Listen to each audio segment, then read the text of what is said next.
Exercise చేసేటప్పుడు breath తీసుకోమంటారు కదా, breath తీసుకుంటే ఆ బ్రీత్ ఏం చేస్తుందో ఈ చిన్న బాటిల్తో ఎక్స్ప్లెయిన్ చేస్తా. ఈ బాటిల్కి క్యాప్ ఉంది అంటే ఆటోమేటిక్గా ఇందులో ఎయిర్ అనేది ఫిల్ అయి ఉంటుంది. నేను దీన్ని ఇట్లా ప్రెస్ చేస్తే ఇట్లా కొంచెమే అవుతుంది. అది కూడా ఇక్కడ ఈ బాటిల్కి కొంచెం డిజైన్ కోసం వాళ్ళు సైజ్ తగ్గించున్నారు. దానివల్ల ఏమవుతుందంటే అక్కడ మాత్రమే ఒక జాయింట్ ఎట్లా అయితే ఇటు ఇటు బెండ్ అవుతుందో అట్లా అవుతుంది ఇట్లా అంటుంటే, అంతే తప్ప కిందకి వెళ్ళట్లా.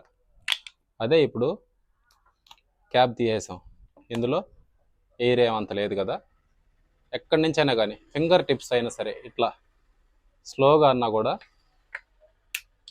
కిందకి వెళ్ళిపోతుంది, ఈజీగా మొత్తం వెళ్ళిపోతుంది.